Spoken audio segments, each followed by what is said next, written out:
Hello friends, WordPress के नए tutorial में आपका स्वागत है। और आज के इस वीडियो में हम जानेंगे कि हम किस तरीके से वर्डप्रेस में जो है पोस्ट और पेज के रिवीजन कंट्रोल कर सकते हैं। दोस्तों, वर्डप्रेस का एक बहुत ही अच्छा फीचर है कि जब आप कोई ब्लॉग पोस्ट या पेज ड्राफ्ट कर रहे हैं, बहुत से बार ऐसा होता है कि हम सेव करना भूल जाते हैं, या हमारा इंटरनेट कनेक्शन चला जाता है, या पावर ब्रेकडाउन हो जाता है।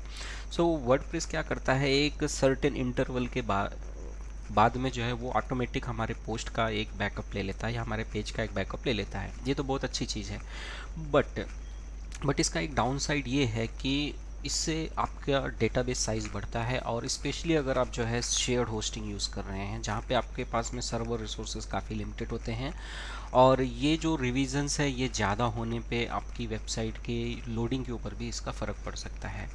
सो दोस्तों, जैसा कि मैं आपको दिखाना चाहूँगा कि मैं जो है डेटाबेस को क्लीन करने के लिए जो है मैं WP Sweep का यूज़ करता हूँ। तो जैसे कि अगर मैं WP Sweep में जाता हूँ तो आप देखिए मेरे पास में अभी जो है 28 रिवीजन्स हैं, ठीक है।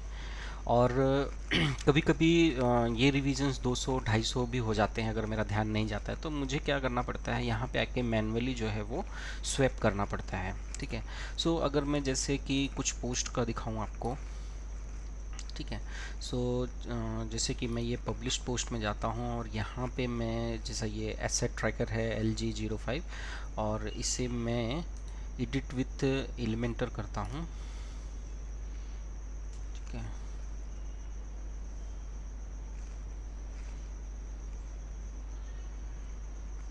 सो ये लोड हो रहा है। सो आप देखेंगे कि यहाँ पे अगर मैं रिवीजन सेक्शंस में जाता हूँ हिस्ट्री में, और यहाँ पे मैं रिवीजन्स में जाता हूँ, so no revision head set. So इस पोस्ट के लिए वो रिवीजन सेट नहीं है, मतलब इसका लेटेस्ट रिवीजन है। लेकिन जो ये मुझे 28 जो रिवीजन दिखा रहा है, ये किसी न किसी मेरे पोस्ट और पेजेस के हैं। सो हम जो है दूसरा ट्राई करते हैं, जैसे ये लेते हैं पेज। सो इस पोस्ट के जो है रिवीजन्स अवेलेबल नहीं है, बट जो मुझे WP Sweep में जो डेटा दिखा रहा है वो 28 रिवीजन्स अभी मेरे पोस्ट के हैं, क्योंकि मैंने काफ़ी सारे पेजेस क्रिएट करके रखे हुए हैं, ठीक है। सो ये रिवीजन जो 28 जो हैं वो किसी भी पेज के हो सकते हैं, मतलब एक पेज के जो है मे बी 2-3 रिवीजन्स हो सकते हैं, और कभी कभी ये रिवीजन्स जो है वो 250-300 तक पहुंच जाता है। तो मुझे जो है WP Sweep का यूज़ करके क्लीन करना पड़ता है।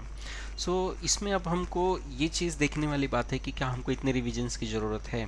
सो ये आपको डिसाइड करना है कि क्या आपको इतने रिवीजन्स की ज़रूरत है, या आपका जो है सर्वर रिसोर्स कैसा है। अगर आपके पास में मैक्सिमम सर्वर रिसोर्सेस है तो आपको कोई ज़रूरत नहीं है, बट मैं ये समझता हूँ कि इस रिवीजन को कंट्रोल करना बहुत ज़रूरी है। एटलीस्ट जो है कम से कम एक बैकअप रिवीजन होना चाहिए। सो ये हम कैसे कर सकते हैं, तो इसके करने के दो तरीके हैं। एक तो है मैनुअल कोड, और दूसरा है प्लगइन्स, ठीक है।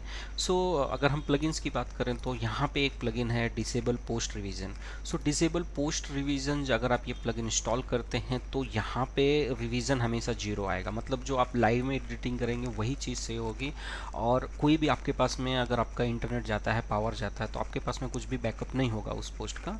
सो इसे जो है इस प्लगइन को यूज़ करना ठीक नहीं है, ठीक है। सो हम किस तरीके से हम इस रिवीजन को कंट्रोल कर पाएंगे, तो अभी के लिए मैं ये WP Sweep में मेरा 28 रिवीजन है, सो मैं इसे स्वैप कर देता हूँ, ठीक है। तो देखिए ये डेटा बिल्कुल स्वैप हो गया है, अभी रिवीजन काउंट 0 है अभी मेरे किसी भी पोस्ट।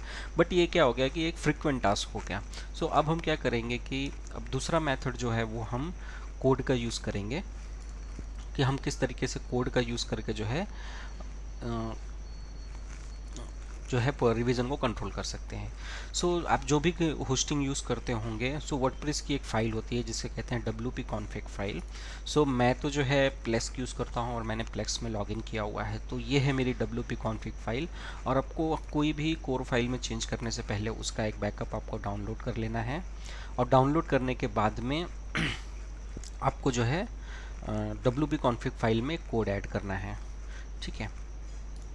सो ये है मेरी WP config फाइल, और WP config फाइल में आपको जो कोड ऐड करना है वो है define WP_post_revision 3, ठीक है। सो ये 3 जो है नंबर ऑफ रिविजन्स है कि मतलब कितना नंबर ऑफ रिवीजन करना चाहते हैं। सो मैं यहाँ पे चाहूँगा कि हर एक पोस्ट का एक ही रिवीजन हो, ठीक है, और मैं जो है इसे सेव कर लूँ, ठीक है, और मैं इसे जो है सेव कर देता हूँ। तो ये जो है हो गया।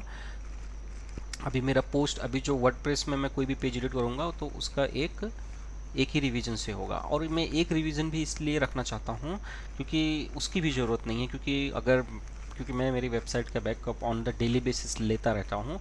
अगर इन द केस होता है तो मैं जो है प्रीवियस बैकअप जो है वो रिस्टोर कर सकता हूँ।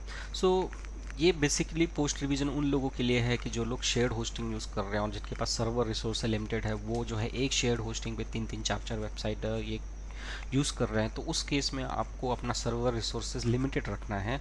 और ये एक बहुत ही, मैं नहीं कहता कि बहुत बड़ी टिप्स है, बस एक स्मॉल टिप्स है जो आपके सर्वर रिसोर्स को कंज्यूम करने में आपकी मदद करेगी और आपके डेटाबेस को ऑप्टिमाइज़ करने में भी आपकी हेल्प करेगी।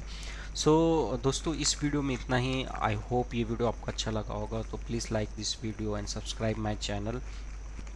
Thank you for watching. मिलता हूँ आपसे नेक्स्ट वीडियो में।